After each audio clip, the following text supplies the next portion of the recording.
Waaw! Nagaani faraarri jaalalli waaqayyoo isiniif haa baay'atu. Kabajamuuf jaalatamuu hordoftoota buzeetu akkam jirtu? Nagaa keessanii galanni waaqayyoof haa ta'u nagaadha. Baga nagaa taatan baga gargaaramtanii har'a keessan jechaa waaw! Guyyaan har'aa guyyaa misiraachooti, guyyaa gammachuuti, guyyaa mo'ichaati, guyyaa wanti haaraan ta'edha. Galanni isaa waaqayyoodhaaf haa ta'u. Baga gammaddan baga geenyee yaadannoo dhalachuu gooftaa keenya Yesuus Kiristoos baga ittiin isin ga'ee kan bara 2016 akka lakkoofsa alaatti immoo bara 24 jechuudha. Waaqayyo gooftaan inni nu gargaare immoo bara baraan haa eebbifamu. Nama waaqayyo gargaaretu nama waaqayyo wajjin ta'etu bararraa baratti darbee bara haaraa arga. Galanni Yesuus Kiristoosiif haa ta'u. Egaa akka haalaatti bara 2024 torbee darbee ayyaanessanii jirra. Akka biyya keenyaatti garuu 2016 guyyaan har'aa guyyaa gammachuudha nuufi kan nuti itti gammannu isa nuuf dhalate isa furii nuuf ta'e isa fayyisaa nuuf ta'edha. Maqaan waaqayyoo bara baraan haa eebbifamu. Egaa biyya lafaa kana gubbaa irratti namni fedha fooniitiin akeeka malee jechuudha. Waaqayyo nama gaafa uumu akeekaan uumaa garuu nuti namni tokko gaafa dhalatu akeeka namni sun dhalateef hin beeknu. Egaa namni sun dhalatee beekumsa isaa madaallee yaada isaa mul'ata isaa madaallee namni kun nama akkasii ta'innaa jennee tooyi tilmaamna malee akeeka namni tokko biyya lafaa kana gubbaarra dhufu hin beeknu. Haa ta'uyyuu malee gaafa namni dhalatee gammachuu guddaatu ta'a mana namaa keessatti, ilillee guddaa ta'a, gammachuu guddaa ta'a. Akkasuma dhalatee gaafa waggaan isaa 1-2 lakkaawwamu jalqabu lidatii gurguddaatu ta'aa fi garuu kan Yesuus Kiristoos haddadha. Maaliif fayyisaa biyya lafaa ta'ee dhalatee akkaataa inni ittiin dhalate immoo kakatameet kakuun kakatame sun raawwachuudhaan Yesuus Kiristoos fedha fooniitiin otoo hin taane hafuura qulqulluurraa karaa durboo kabajamtuu fuula waaqayyootti jaallatamte Maariyaam irraa argame. Galanni waaqayyoof haa ta'u. Kunis isa waaqayyo gooftaan dubbatedha.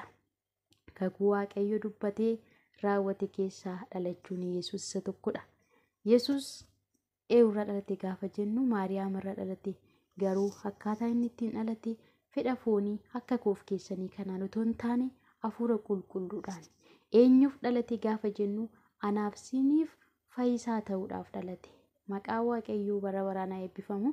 Kanaaf isa nuuf dhalate Yesuus kana yaadannoo isaa akka addaatti gammachuu qabna. Galanni isaaf haa ta'u. Egaa namoonni baay'een eega dhalatanii maqaa gaggaarii qabu. Garuu akka maqaa isaanii ta'an hin argaman. Yesuus garuu fayyisaa biyya lafaa ta'uudhaaf dhalateetu fayyisaadha. Yesuus garuu gaafa macaafa Isaayyaas keessatti mucaan nuuf dhalateeraa jedha. Macaafa Isaayyaas raajichaa boqonnaa 9 lakkoofsa 6 irratti mucaan nuuf dhalateeraa ilmis nuuf kennameeraa humni mootummaa isaa gateettii isaarra jira maqaan isaa gorsaa dinqii waaqayyo jabaa abbaa bara baraa hangafa nagaa hin jedhamaa jedha. Waaqayyo garuu akka maqaa isaa ta'ee argame. Mootummaan isaa kan bara baraa, nagaan isaa kan bara baraa, gorsaan dinqii hojjechuudhaan, ogummaa qabaachuudhaan akkuma dhalate sana har'as hojiirra jira. Namoonni baay'een maqaa gaggaarii qabaatanii hojiin isaanii gaarii miti. Kan Yesuus garuu maqaan isaa fi hojiin isaa kan isa galateeffachiisudha. Biyya lafaatiif fayyisaa ta'ee kenname warra isaatti amananiif har'ayyuu fayyisaadha. Akkuma sagaleen waaqayyoo dubbatu waaqayyo fayyisaa nama hundumaati. Haddumatti gargaara amantootaati. Nama hundumaa fayyisuudhaaf dhalate. Garuu kan inni gargaaru kan inni jireenya bara baraa kennuuf eenyu warra isatti amanan warra abdiidhaan deebi'ee dhufuusaa eeggachaa jiran. Kanaaf Yesuus dhalachuunsaa anaaf siniif hunduma keenyaaf. Kanaaf hundumti keenyayyuu dhalachuu Yesuus kanatti gammanneerra. Garuu gaafuma Yesuus inni gaariin kun dhalatu mooticha Heroodisitti gammachuutu ta'e otoo hin taane naasuu fi hinaaffaa guddaatu ta'e. Gaafa wanti gaariin ta'u hinaaffaan hin jiraedha. Jalqabuma Yesuus biyya lafaatiif dhalateeyyuu hinaaffaan mooticha Heroodis keessa ture. Sababii Yesuusitiif lubbuun baay'een ba'an. Seerri ba'amee hin beekamne Yesuus isaa akeekaan gara biyya lafaa dhufe kana hambisuudhaaf jecha namoota daa'immoota waggaa 2 gadii galmeessutti ka'an. Maal gochuudhaaf? Yesuusin argachuudhaaf. Akeekni Waaqayyoo garuu karaatti waan hin hafneef isa fayyisaa biyya lafaa godhee kenne kana yaada mootichaatiin karaatti hin hambifne Waaqayyo. Har'ayyuu Waaqayyoo wanta siif yaade, wanta naaf yaade haala nurratti ta'aa jiruun isa nu balleessuu barbaaduun isa karaatti nu hambisuu barbaadutti nu kennu Waaqayyo. Hamaa gidduu nu dabarseet, xiyya darbatamu jalaa nu miliqseet, akka jaallatetti nu dhokseet, akeeka nuuf yaade biraan nu ga'a. Akka Yesuus mooticha Heroodis jalaa ooluuf Waaqayyo ergamaa isaa ergee gara Yoosef fi Maariyaam ittiin dubbata ture. Eessa dhaqanii akka jalaa dhokatan, akkamitti Yesuusin akka oolchan tooftaa kennaaf ture. Waaqayyo har'ayyuu isa si adamsu jalaa, isa si barbaadu jalaa akkatti si oolchuu qaba. Akkatti si miliqsuu qaba. Akkatti si gargaaree akeeka kee biraan si ga'uu qaba. Wanti sirratti ta'u akeeka kee bira si hanqisu. Yesuus inni bara baraan gooftaadha. Yesuus akeekaan gara biyya lafaa dhufe kana wanti baay'een hanqisuudhaaf ture. Garuu akeeki Waaqaa hin daanga'u. Darbee nuuf dhalatee jiraataa nuuf ta'e, darbee du'ee du'aa mo'ee ka'ee jireenya nuuf ta'e. Kanaaf akka addaa kanatti gooftaa kana maqaa isaa leellifna. Galanni Waaqayyoodhaaf ta'u. Egaa nuti sagalee misiraachuu har'a nutti walitti himnu isa Yesuus nuuf dhalatedha. Macaafa Luqaas, Wangeela Luqaas boqonnaa 2 lakkoofsa 8 irraa kennan dubbisa. Maqaa Yesuusin akkas jedha. Tiksoonni tokko immoo naannaa sana bakkeetti halkan darabee dammaqanii hoolota isaanii hin eegu turan. Ergamaan Waaqayyoo dingata isaan dura dhaabbatee ifni surraa gooftichaas naannoo isaaniitti ibse. Kana irratti isaan na'anii guddaa sodaatan. Ergamichi garuu hin sodaatinaa, kunoo ani misiraachoo gammachuu guddaa isinittan himaa. Kunis saba hundumaaf kan ta'udha. Kuni maalidha? Saba hundumaaf kan ta'udha. Inni kun waa'een dhalachuu Yesuus misiraachoon ergamaan yeroo sana tiksootatti himuudhaaf jiru misiraachoo nama hundumaaf ta'udha. Itti aansee har'a mandara Daawititti fayyisaan isiniif dhalateera. Inni immoo Kiristoos goofticha. Eenyuuf? Isiniif.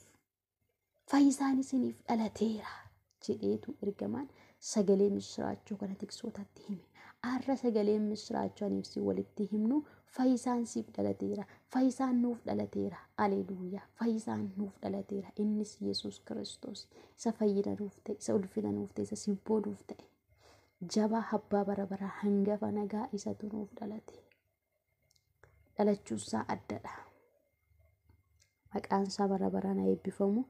Kanaaf nuti Waaqayyootti gammaduu keenya kan ittiin beeksisnu kennaan nuti qabannee irra fuula isaatti dhiyaannu qumbii meetii otoo hin taane galatadha.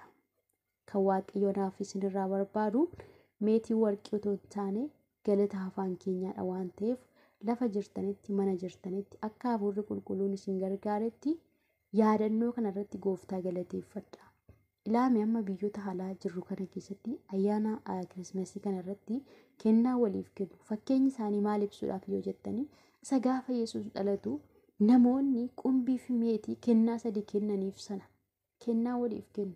Nuti immoo kennaan keenya Waaqayyoof. Innis maal? Inni aarsaadha, galatadha. Kan inni nurraa fedhu Waaqayyo galatumadha waanta ta'eef nutis aarsaa keenya aarsaa jiraatu goone bara jiraannu keessatti gooftaatti gammaduu keenya dhageechisna. Maqaan Waaqayyoo bara baraan kan eebbifame haa ta'u. Kanaaf ayyaanni Waaqayyoo lafa jirtanitti isiniif haa baay'atu. Eegumsi isaa isin argatu. Mana jirtaniif biyya jiraattanitti ayyaana gaarii, ayyaana eebbifamaa maqaa gooftaa sun isiniif haa ta'u. Waaqayyo immoo ayyaana isaatiin isin eegee nama bara dhufus yaadannoo kana ga'u isin haa taasisuun isiniin jedha. Hordoftoota koo jaallatamuuf kabajamoo baay'ee isin jaalladha, isin kabajaa. Amma kana gooftaatti gammaduu koo isin dhageessifachuu barbaadeen dhufe baay'ee tokko gammachuun qaba. Ayyaanota jiran keessaa kun nuuf ayyaana addaadha. Isa nuuf dhalatee isa fayyisaa ta'ee nuuf kenname kakuu nuuf galamee turetu raawwatame. Ammas kakuun nuuf galamee waa'een deebi'ee dhufu gooftaa kun karaatti kan hafu miti. Anii fi isin immoo abdiidhaa fi amantiin jabaannee haa eeggannu. Waa'ee koof hamma dhumaatti abdii kan hin kutanne haa gammadan jedheera gooftaani. Kanaaf utuu abdii keenya hin kutatin jabaannee dhufu gooftaa keenya akka eegnu humni isaa ayyaanni isaa nuuf haa baay'atu. Gooftaan lafa jirtanitti isin haa eebbisu. Eebbaaf ta'a baay'ee si jaalladha sin kabajaa. Ayyaana gaarii bara gaarii naaf qabaadhaa. Viidiyoon kun kan isinitti tole immoo laayik sheer godhaa. Maatii haaraan immoo sabiskiraayib gochuun na jajjabeessaa. Eebbifamaa.